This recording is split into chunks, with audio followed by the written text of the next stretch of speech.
कर्मचारी के लिए आया ऐतिहासिक निर्णय। हिमाचल हाईकोर्ट ने कहा, नियुक्ति पत्र के समय लागू नियम ही तय करेंगे वेतनमान और भत्ते। कर्मचारियों के लिए मिसाल बनेगा ये फैसला। हाईकोर्ट ने कहा है कि नियुक्ति पत्र के समय लागू नियम ही वेतन और भत्ते तय करेंगे, बाद के नियमों का पूर्वव्यापी असर नहीं होगा। आइए जानते हैं क्या है पूरी खबर। हिमाचल प्रदेश हाईकोर्ट ने कहा है कि नियुक्ति पत्र के समय लागू नियम ही वेतन और भत्ते तय करेंगे, बाद के नियमों का पूर्वव्यापी असर नहीं होगा। अदालत ने कहा है कि 24 मई 2023 की अधिसूचना केवल उन पर लागू होती है जिनकी भर्ती उस तारीख के बाद हुई है। न्यायाधीश अजय मोहन गोयल की अदालत ने राज्य सरकार को उन्हें नॉन प्रैक्टिसिंग अलाउंस यानी कि एनपीए देने के निर्देश दिए हैं। इसके साथ ही राज्य सरकार की उस दलील को खारिज कर दिया है जिसमें 2023 की एक अधिसूचना का हवाला देकर याचिकाकर्ता को इस लाभ से वंचित किया गया था।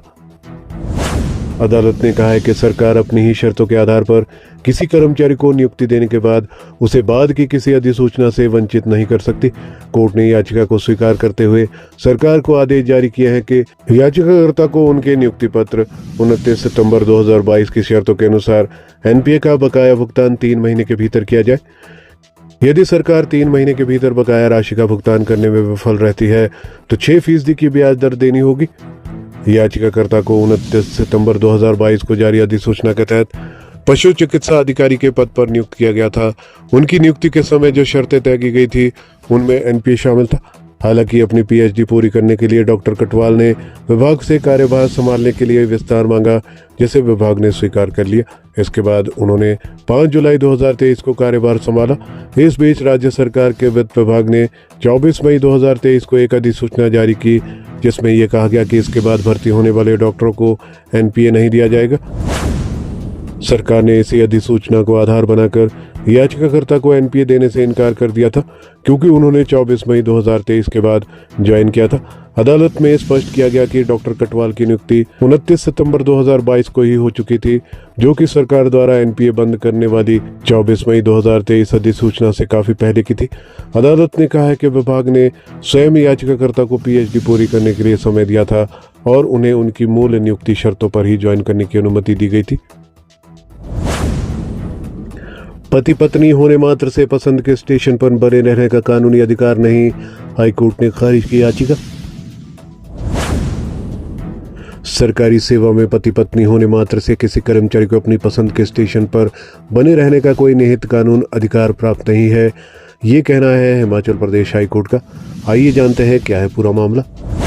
हिमाचल प्रदेश हाईकोर्ट ने तबादला नीति में स्पष्ट किया है कि सरकारी सेवा में पति पत्नी होने मात्र से किसी कर्मचारी को अपनी पसंद के स्टेशन पर बने रहने का कोई निहित कानूनी अधिकार प्राप्त नहीं है।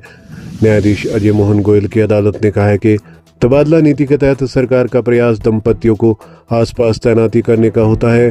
प्रशासनिक और जनहित आवश्यकताएं कर्मचारियों के व्यक्तिगत हितों से ऊपर है।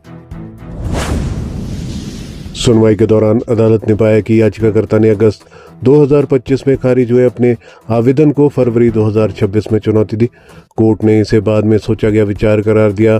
सुनवाई के दौरान अदालत को बताया गया कि याचिकाकर्ता की पत्नी हेपेटाइटिस बी से पीड़ित है और इन्हें इलाज के लिए पीजीआई चंडीगढ़ जाना पड़ता है।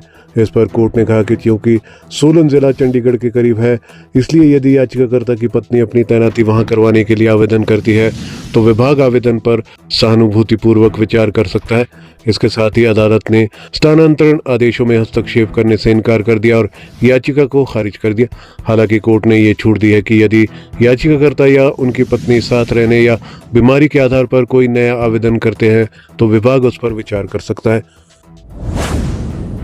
गौरतलब है कि याचिकाकर्ता राजकीय वरिष्ठ माध्यमिक पाठशाला कशमेला जिला मंडी में तैनात थे। विभाग ने उनका तबादला देवठी जिला सोलन कर दिया था। याचिकाकर्ता ने तर्क दिया था कि उनका मामला एक दंपति का मामला है, इसलिए उन्हें मौजूदा स्थान से नहीं हटाया जाना चाहिए था। उनका तबादला राजनीतिक सिफारिश डीओ नोट के आधार पर किया गया है, जो कानूनन गलत है। अदालत ने यह आदेश अशोक कुमार मामले में पारित किया है। हिमाचल प्रदेश हाईकोर्ट ने कहा, अनुकंपा नियुक्ति के लिए मृत्यु के समय की नीति ही मान्य। किसी कर्मचारी की मौत के बाद उसके आश्रितों को नौकरी देने के लिए वही नीति लागू होगी जो उसकी मृत्यु के समय प्रभावी थी, ये कहना है हिमाचल प्रदेश हाईकोर्ट का। आइए जानते हैं पूरा मामला। हिमाचल हाईकोर्ट ने अनुकंपा पर नियुक्ति मामले में स्पष्ट किया है कि किसी कर्मचारी की मौत के बाद उसके आश्रितों को नौकरी देने के लिए वही नीति लागू होगी जो उसकी मृत्यु के समय प्रभावी थी। खंडपीठ ने सरकार की अपील खारिज करते हुए कहा कि प्रशासनिक लापरवाही और नौकरशाही की उदासीनता को देरी के लिए बहाना नहीं बनाया जा सकता। मुख्य न्यायाधीश गुरमीत सिंह संधवालिया और न्यायाधीश विपिन चंद्र नेगी की खंडपीठ ने अपील दायर करने में 709 दिनों की देरी को माफ करने से इनकार कर राज्य सरकार के सुस्त कार्य प्रणाली पर नाराजगी जताई है। अदालत ने इसे घोर लापरवाही और निष्क्रियता करार देते हुए कहा है कि सरकार एक ऐसी विधवा के मामले में देरी कर रही है जो पति की असामयिक मृत्यु के बाद हक की लड़ाई लड़ रही है। सुप्रीम कोर्ट के फैसले का हवाला देते हुए कहा कि अनुकंपा नियुक्ति के लिए सिर्फ मृत्यु की तिथि ही एकमात्र निश्चित कारक है। नीति में बदलाव का लाभ या नुकसान उस तारीख के आधार पर तय होना चाहिए, न कि इस आधार पर कि आवेदन पर विचार कब किया जा रहा है। इसके साथ कोर्ट ने सरकार की अर्जी और मुख्य अपील दोनों को खारिज कर दिया है। सरकार की ओर से सुप्रीम कोर्ट के पुराने फैसले का हवाला देते हुए तर्क दिया गया था कि अधिकारियों की व्यक्तिगत गलती के कारण संस्थागत हितों को नुकसान नहीं होना चाहिए, जुर्माना भरकर देरी माफ की जानी चाहिए। कोर्ट ने पाया कि सरकार के पास फैसले की प्रति अक्टूबर 2023 में आ गई थी, लेकिन फाइल एक विभाग से दूसरे विभाग तक घूमने में ही महीनों लग गए। अक्टूबर 2023 से जुलाई 2024 के बीच सरकार की ओर से कोई दिशा निर्देश नहीं मिले। दूसरी बार अनुरोध करने के 1 साल बाद मई 2025 में अपील दायर करने की मंजूरी दी गई। एकल पीठ ने दिया था यह फैसला। प्रतिवादी अनुज कुमारी के पति शिक्षा विभाग में जेबीटी शिक्षक थे। 12 जनवरी 2017 को उनका निधन हो गया। अनुज ने अनुकंपा आधार पर नौकरी के लिए आवेदन किया। सरकार ने 23 जुलाई 2021 को आवेदन ये कहते हुए खारिज कर दिया कि वह 2019 की नई अनुकंपा नीति के अनुसार उच्च आय मानदंड के कारण पात्र नहीं है। एकल पीठ ने इस तर्क को सिरे से खारिज कर दिया था। साथ ही शिक्षा विभाग को निर्देश दिए थे कि याचिकाकर्ता के मामले पर 6 सप्ताह के भीतर नए सिरे से विचार किया जाए।